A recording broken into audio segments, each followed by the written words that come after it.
Welcome to Live Your Best Midlife. I'm your host, Jill Lewis. Join me for inspiring pep talks and expert interviews as we explore staying active, feeling great, and embracing midlife adventures. Whether you're an empty nester, a pickleball enthusiast, or just ready to rediscover your vibrant self, this podcast is for you. Let's make our mid-years our best years. Now, on to the show. Welcome back to Live Your Best Midlife podcast. My name is Jill Lewis. I am your host, and I'm so excited that you're here joining me because today I am giving you an extra treat. This is a bonus training that I did for my Faster Way VIP clients. So I am a certified Faster Way to Fat Loss coach, and with that, I am always trying to help my clients live their best life with regards to their fitness and their nutrition. So that's really what I'm focusing on. And goal setting is a big part of that. And so at the end of 2024, I think it was actually on New Year's Eve, I gave them a training that was all about goal setting for 2025. And I want to share the majority of that with you. I'm not going to spill all the tea, but I'm going to share with you a lot of the information that I went over with them so you can get a good idea of what it is that I do with coaching and what it is that you really need to do in order to be successful in 2025. We're really good at having these intentions throughout the year, things that we want, think could be with our physical and our mental health, but also could be maybe with our job or our personal life, what have you. But you have to have like actionable steps to follow that up. So that's what we talked about in our goal setting session. It's really just getting hyper specific on each one of these goal setting steps. So that's what I want to do with you today. And in order to set up 2025 to make it as best as we can, I do want to start with some reflections on 2024.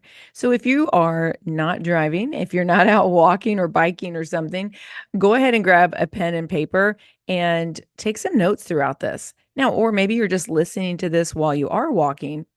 You might be so inclined to then go back and listen again when you are able to get a pen and paper in front of you, because I do think it's such a worthwhile exercise for you to go through all these steps with me today.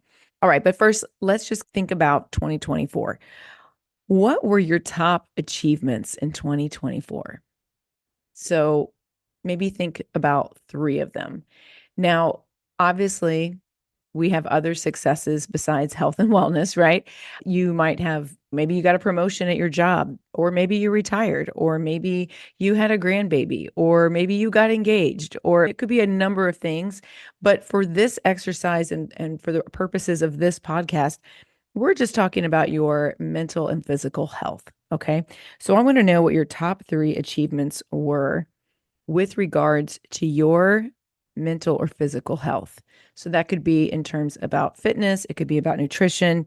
For me, it was really focusing on sleep, hydration, and my supplements. So I've got really good and consistent. I feel like I have nailed it down. My sleep scores have never been better. I started doing HRT, the bioidentical hormones. I do progesterone. So I'm really pumped about that. That has affected my sleep as well. It's so much better. I've gotten so good. I used to be if you've listened to the podcast before, I used to be a diet soda drinker, and water was always a struggle. And I am consistently drinking 100 ounces of water every day, really consistent with all of my supplements, my vitamins. So super pumped about all of that. Really proud of those achievements specifically. Sometimes when we think about achievements, we think it has to be this huge thing, but achievements can be just like what I said, just being consistent with water. If you think about it, that's a huge deal. Yeah, like what were your top 3 achievements? Maybe you ran a marathon. That's amazing. Maybe you started eating over 100 grams of protein every day. Who knows what it could be? But so I want you to just write those down. Think about your achievements. As women, especially, we tend to count what we did wrong first. So with my clients, I'm always asking them to focus on what did you achieve. Let's talk about that. Every Friday in the Faster Way, we count our wins. I always am asking my clients every Friday, tell me what went well this week, because we've got to get in that more positive mindset, right? What went well? What did I do? Let's We have enough negative self-talk happening. Let's start focusing more on the positives, right? The second thing I want you to reflect on for 2024 is just thinking about what challenge did you overcome? And then what did you learn from that? So, what challenges did you have to overcome in 2024? And what did you learn from that? My challenges are my schedule is always funky and wonky. This is a work in progress for me to make sure that I stay consistent with my workouts and with my nutrition, even though I travel a ton, even though I'm living in different places. I never know where the month is going to take me. It's if you go on vacation once a year, it's like who cares? But I travel a ton, so I've got to be a lot more mindful about my trips. And what did you learn? It's like organization, planning ahead, all those things. So, what for you with regards to your fitness, your nutrition, your wellness journey? What were the challenges that you overcame? And what did you learn from them? And then finally, I want you to think about which goals did you not achieve? Okay. So, not as positive, right? But which goals did you not achieve? I bet most of you out there are like, oh, you can write that one down super fast. Where when you started thinking about what challenges you overcame, what your achievements were, you had to think harder. But boy, we're really good about thinking what we didn't do right, aren't we? We got to fix that in 2025. So, what goals did you not achieve? And more importantly, why? So, we've got that done, right? So we're thinking in terms of starting to think more about goals, and we're going to start to think about 2025 and how we can, when we get to the end of 2025, how it's going to be a totally different story. We're not going to look back and go, this is why I didn't achieve this. This is why I didn't achieve that. I had this goal, but I forgot about it. We're not going to do that because we're going to set a real framework up for your goals and how you're going to follow through on those. So, we're going to use a system, and maybe you've heard about this. It's pretty common. It's called the SMART goal framework. And when you think about the word SMART, the letters SMART, each one of those letters stands for something. So if you have a pen and paper, you're going to write this down, but it's going to be S is for specific, M is for measurable, A is for achievable, R is for relevant, and T is for time bound. We're going to go over each one of these. So we're going to think about this SMART goal framework. So it has to be, when you have a goal, it has to be specific. Specific is terrific, right? So clearly define what you want to accomplish. So instead of just saying, I want to get in shape, you're going to say, I want to lose 10 pounds of body fat. Okay, so we're going to be much more specific, not just I want to get in shape. So it has to be specific. It also has to be measurable. All right. Rather than just saying, I'm going to get stronger in 2025, you're going to say, I'm going to increase my squat weight by 25 pounds, by 50 pounds. Maybe you're going to be like, I'm going to be able to do one pull up. I've never been able to do a pull up. I'm going to do one pull up. Or maybe your goal is going to be, I'm going to do 25 push ups on my toes. So those are very measurable, like concrete criteria for measuring progress, as opposed to just saying, I'm going to get strong. Okay, so it's measurable. So far, we have it's specific, it's measurable, and then it needs to be actually achievable, right? We want to set goals that stretch us for sure, but we also want to make sure it's a goal that's possible. So for this one, I would be like, well, yeah, I'm going to exercise every day. But is that really possible? No. You're going to exercise 365 days without fail. There's a good chance that you're going to be traveling. There's a good chance that you're going to be maybe get under the weather, not feel well. There's a good chance that you might be going to help your parents or help your kids. There's just going to be times where you're just not able to. And we don't here's the other thing. We really shouldn't be working out every day because we have to rest at some point. But a more achievable goal would be I'm going to lift weights 3 days a week for 52 weeks in a row. God, that'd be amazing if you did that, by the way. All right. So we have specific, measurable, achievable. The R is standing for relevant. So you want to ensure that the goal that you have, that you're thinking in your mind, It needs to align with your whole life and what your lifestyle is.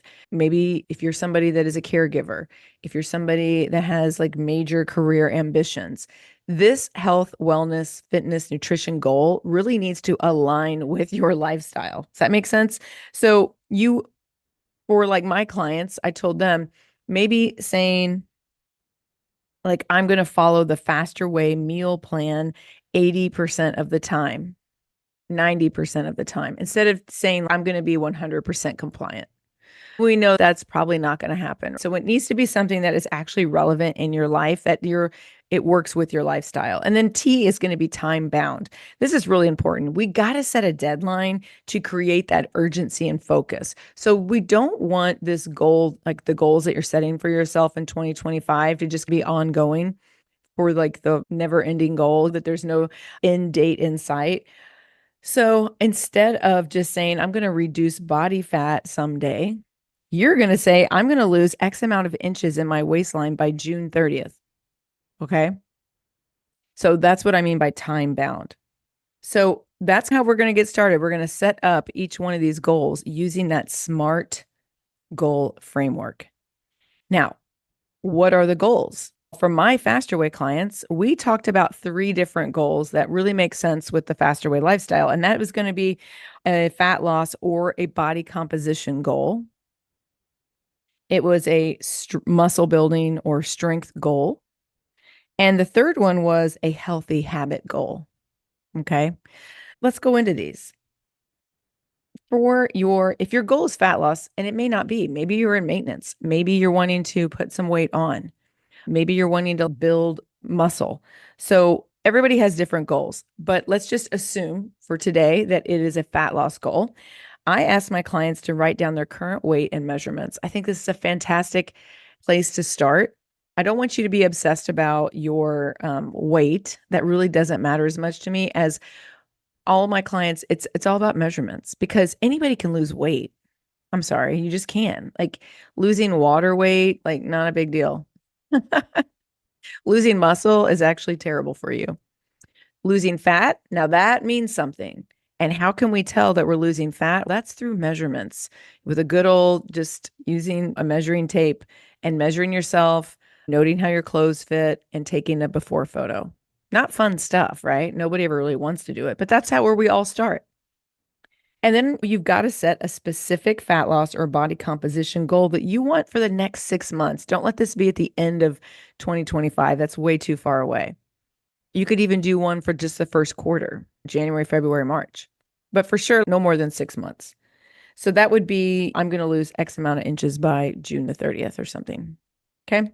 So those are your fat loss body composition goals. Then your second one was the muscle building, because listen, we need to be putting muscle on our body. We got to get out of that mindset that we're going to look like Arnold Schwarzenegger and get big and bulky and all that. That is not the case. We don't have the hormones to do that, for one. Number two, if you want to age beautifully, if you want to find that fountain of youth, it is in muscle. Okay.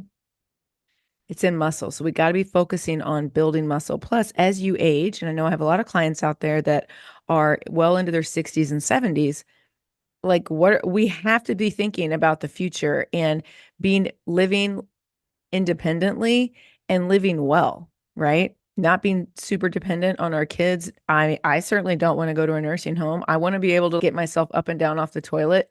If I fall, I don't want to be breaking anything. We've got to be doing some muscle building. We've got to be doing stuff for our bone density. All very important to put muscle on our body. So this is what you do. You're going to figure, excuse me. This is what you do. You are going to figure out and note your current performance in a key exercise. I think 2 really good ones to start would be squatting and push-ups. Pretty easy to track those. Without hurting yourself, you're going to do squats, heavy squats. You could just do body weight squats if you're a very brand new beginner, and see how many you can do. But I think if you could add some weight to it and do squats and just see how much can you squat, how many pounds. I like to put it on my shoulders. I like to take dumbbells from my shoulder, but you could just hold them at your sides. You could get under a rack on a Smith machine at the gym or on just a straight barbell. That's up to you. But do squats, see where you're at with that. Push-ups, super easy. Knees or toes, just mark that in your notes. And how many push-ups can you do to failure?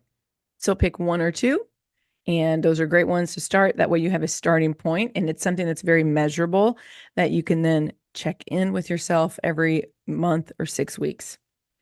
So you're going to set a strength or a muscle building goal over the next 6 months. So from now till the end of June.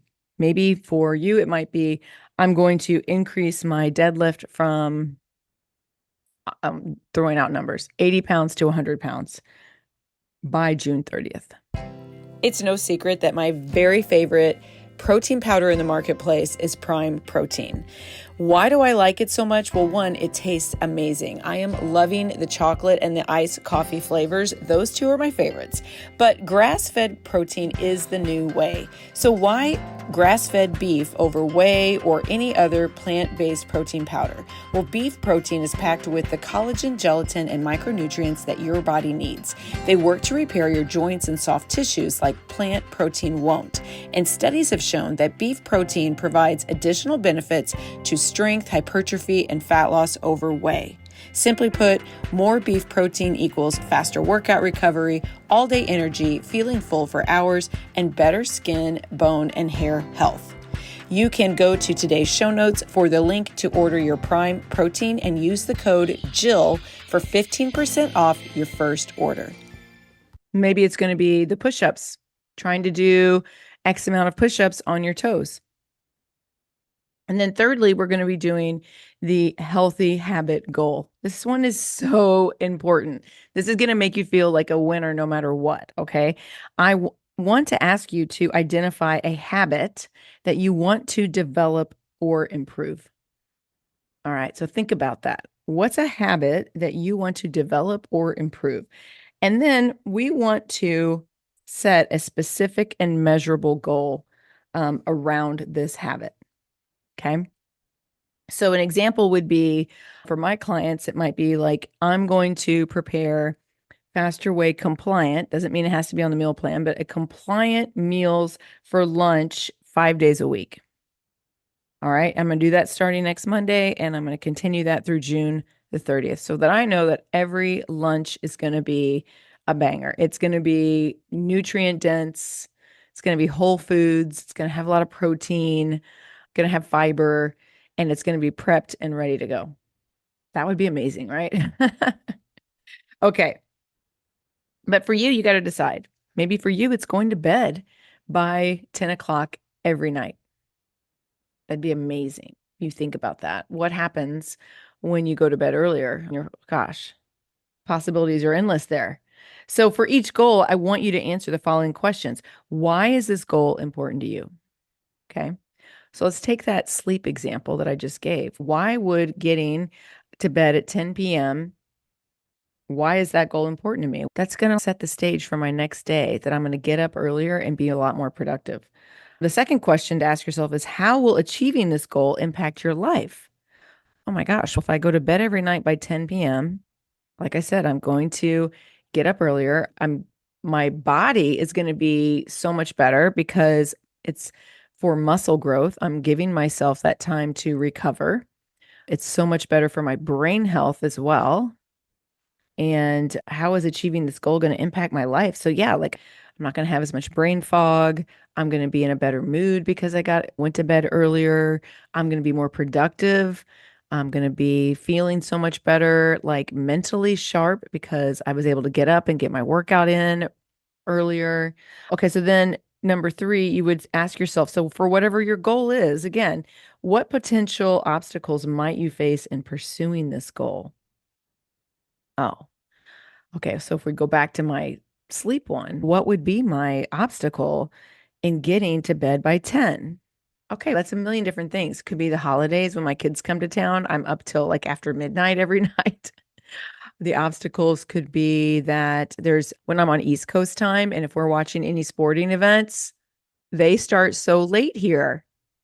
East Coast time is not conducive to sports watching at night. Okay. Maybe there's a party traveling, things like that. Okay, so just trying to get you to think about your goal. And the fourth question to ask yourself is, what strategy will you use to overcome these obstacles? So we got to get strategic. You're going to plan, right? You're going to plan ahead. That's a big one. And then number five, what resources or support do you need to achieve this goal? Okay, so if I'm going back to my sleep goal, I have probably what I would do is tell my husband, hey, I have this goal this year that I'm really wanting to get in bed, be in bed by 10 o'clock, in by 10. Okay. And I need your help to do that. I want you to be like my accountability buddy when it comes to this. All right. Those are examples. All right. So remember, so you're going to, whatever your new habit goal is going to be, your healthy habit. And I want to hear from you on what your healthy habit goal is, by the way, because these fire me up. So you're going to ask yourself, why is that goal important? How will achieving this goal impact your life? What potential obstacles might you face in pursuing the goal? What strategies will you use to overcome these obstacles? And what resources or support do you need to achieve that goal? Imagine if you picked a new goal and you followed through on it for this year, and then you do the exact same thing next year. And then the year after that, imagine you can see it, right? How your life's going to improve. You can see how much healthier you're going to be. You can see how much stronger you're going to be. Ah, it's exciting to think about, but we got to get real specific and we have to have a plan in place, right? So I want you to now, we're thinking about the action steps. Okay. So we're getting really specific again. And these are action steps that you can start implementing immediately, right? So, for example, for fat loss, the body composition action steps, what are you going to do to achieve that? You're going to schedule all of your workout sessions for the month of January in a calendar. You're just going to schedule when you're doing them. All right. Maybe you're going to clean out your pantry from all like garbage food that you know is not helping you at all. Right? Or if you have kids at home, maybe you're putting them in a separate section. Because I have to say, not having kids at home makes keeping my pantry really clean and tidy. And when I say clean and tidy, more like not the junk food. And then as far as like muscle building goal actions, for me, it would be like I'm going to perform 3 strength training sessions per week. That's a non-negotiable goal for me. Maybe you could think about another one would be increasing your protein intake to 1 gram or up to 1 gram per pound of ideal body weight every day. So if your ideal body weight was 125, then maybe you're going to try to eat 125 grams of protein per day. Tough, but doable. And then you are going to also, if this is another action step, you're going to write down your muscle gains every month. So every month you're going back to just keep this in a little notebook or in the notes section on your phone. How many push-ups could I do to failure this in January? And you're going to try that again in February. And you're going to try it again in March. See if you're getting stronger. How many rows could I do? Back rows could I do? How many, and like how much weight was I using? How much am I squatting? How much am I deadlifting? How much am I curling? What am I using on my shoulder press? Things like that, right? Okay. And then your healthy habit action step. So, what are the healthy habits? It could be creating a meal plan for the week every Sunday. That's, oh my gosh, what a game changer that is. And it does not take that long. It's literally just thinking in your mind, okay, Monday, Monday, we're going to have salmon and vegetables for dinner. Tuesday night for dinner, we're going to have spaghetti squash, ground turkey, and the jarred rails, however you say that, spaghetti sauce and a salad. On Wednesday, I'm going to make some kind of a soup and a salad. On what day am I on now? Thursday. Thursday, I'm going to do a taco night. Friday and Saturday, we're going out to dinner. Sunday, I'm going to fix meatloaf. It's literally just doing that. Okay. And if you have kids at home, write it and put it on your refrigerator. Or if you have a husband that drives you crazy asking you, what are we having tonight? Write it all down. You figure this out on Sunday. You order your groceries on Sundays and Wednesdays, or you do your grocery shopping. You do a little bit of prep, and it's a game changer. Everybody in the family is happy. You're happy because it's all planned. You don't have to be thinking every day, what are we going to eat? You're going to make more than you need. So you have awesome leftovers for lunch the next day that are healthy for you. You don't have to run through and get grab fast food or some other junk. Like I said, prepping the vegetables and the proteins or making sure that you've got groceries in the house on Sundays and Wednesdays, a great idea. Yeah, these are all just ways to just get you thinking about how do I create these healthy habit, like what are the actionable steps that you can take? These are just some of those examples. Okay.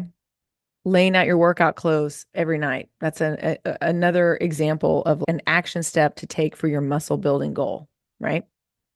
Maybe it's just for you, you just need to go and buy some heavier weights. You need to get on Amazon and order them or run to Walmart or Target and buy yourself some heavier weights, Dick's Sporting Goods, something like that. So start thinking about what these are. Okay. Get as specific as possible, including the dates, all of that good stuff.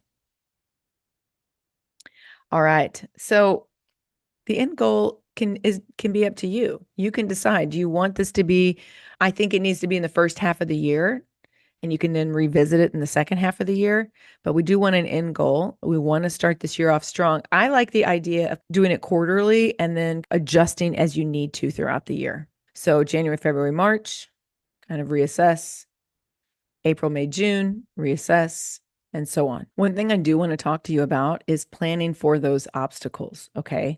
So, an obstacle would just be a potential challenge, right? That's going to pop up out of nowhere. And these happen, but we have to have a plan in place. We can't just throw our hands in the air or just wring our hands and go, oh my gosh, work is crazy.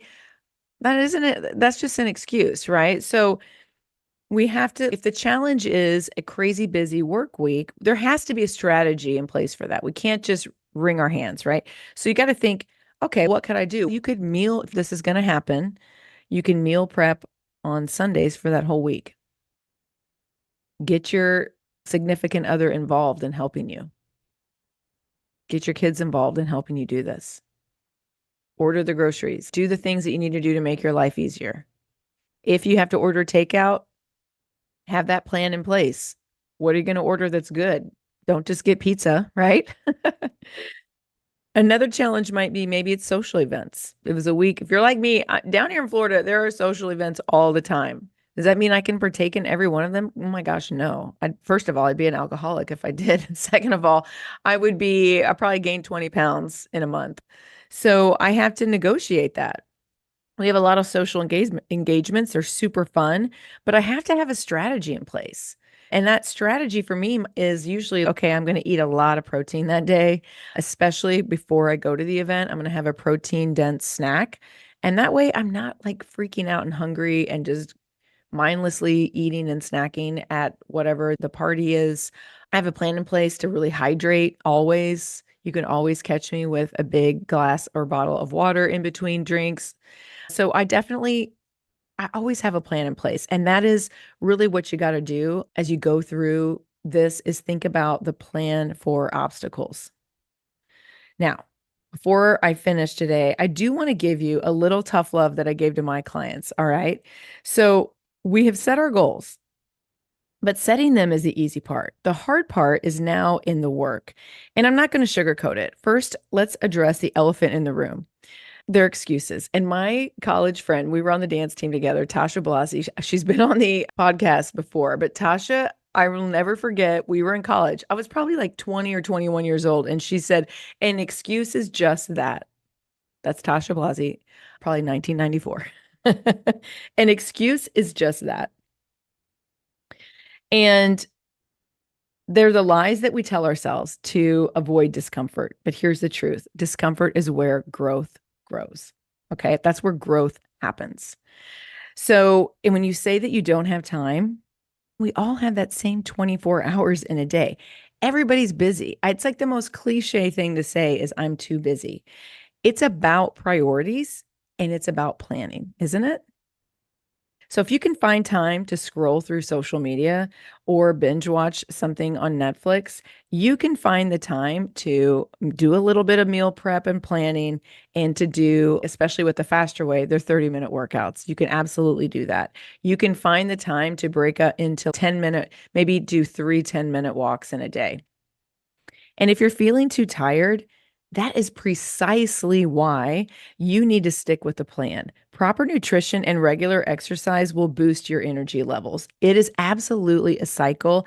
And it's one of those things here in the beginning, like we're in January, you've got to push through that initial fatigue to reap the benefits. It's crazy to me this when people talk about, oh my gosh, I just don't have the energy. And I'm like, this is why you need to work out. And it seems so counterintuitive, but when you exercise, you have more energy. It doesn't work the opposite way.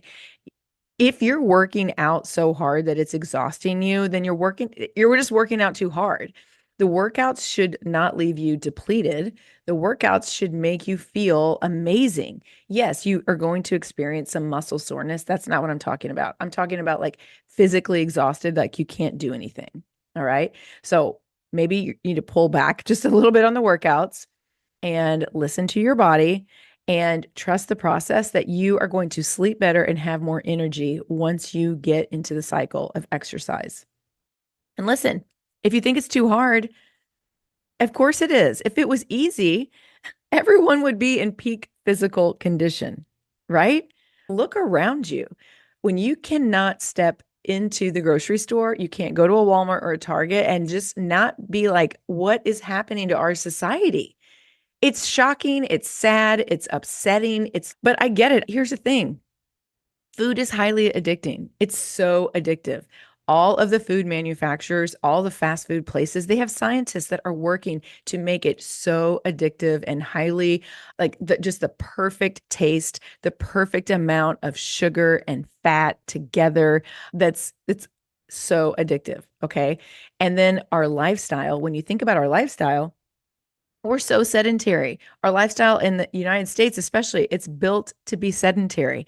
Not many of our towns in this country are built to be walkable or bikeable. Everything is made to be sitting at a desk or sitting in your car or sitting on your couch or sitting in your recliner. It's not great. Okay. So I get that all the things that we're talking about aren't easy, it does sound hard, but it is. And if it wasn't hard, we'd all be freaking looking like just amazing and ripped and shredded and lean machines. But you are made for more. Okay. You are made for more and you are tougher than you think. You really are. All right. And I want you to remember this. And I don't mean to be like just speaking to you in cliches. So I hope it doesn't come across this way. But I think this is all really important stuff to think about in the month of January. You might be feeling so highly motivated in the month of January. And then maybe by the time February comes around, it's like, wah, wah. But that's the thing about motivation. It is so fleeting and it's discipline is what gets you through. Okay. I don't wake up every day feeling motivated to go to the gym. I certainly don't feel motivated every day to figure out how I'm going to get so much protein into my body, but I can't rely on that feeling of motivation. Does that make sense? I can't rely on the feeling of motivation to eat right or to work out. Instead, I have built habits and I stick to them, especially when I don't feel like it. So we want to be building these habits that it's like brushing your teeth. We don't think about it, right? Like we don't even think about brushing our teeth. It's so habitual in our day, in the morning, before we go to bed. It's a part of your day. That's how we want drinking water, doing your strength workouts, eating whole food nutrition. That's how we want that to become. Okay. So that when we don't do it, it just doesn't feel right. And I've seen way too many people start out really strong and then fizzle out. You get so excited about your goals and you follow the plan a few weeks and then you slowly slip back into your old habits. But that is going to stop right now.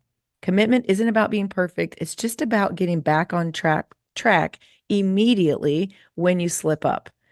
And I'm going to give a shameless plug here because that's why my clients hire me is to help them through those times when they're not feeling motivated.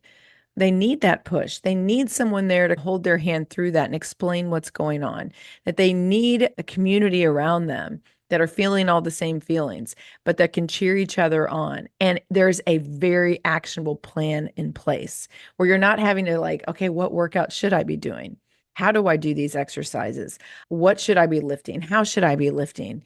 What kinds of food should I be eating? How much should I be eating? That's why my clients hire me. When you had kids at home, or if you do have kids at home, and they want to be the best baseball or softball pitcher on the team. And what do we do as parents? We hire a coach to help them be the best they could possibly be.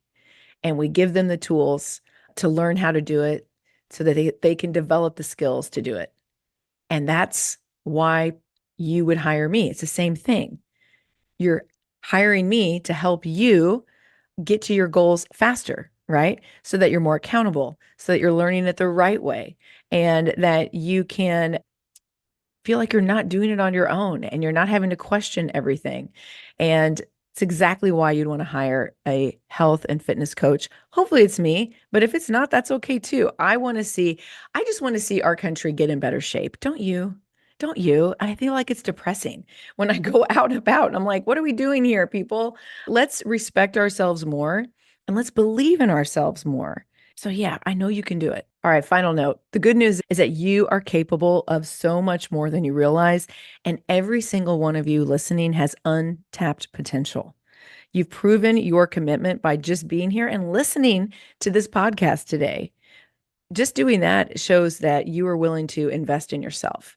So I hope today that setting these goals is going to fire you up and that you are ready to take actionable steps to start achieving your goals in 2025. And if you need help doing that, check out the show notes from today's podcast. And I'm going to link up there how exactly you can start working with me if that's something that you're interested in. And I would look forward to chatting with you about that. All right. You guys have been great. Thank you so much. And I will see you next time. Thank you so much for tuning in to Live Your Best Midlife. If you enjoyed today's episode, please hit that follow button. And if you want to help more people discover my podcast, I'd be so grateful if you could take a moment to leave a rating and a review. Your feedback not only brightens my day, but it helps others to find my show. And if you're craving some more behind the scenes action, follow me on TikTok at Jill Lewis Living or on Instagram at Jill B. Lewis.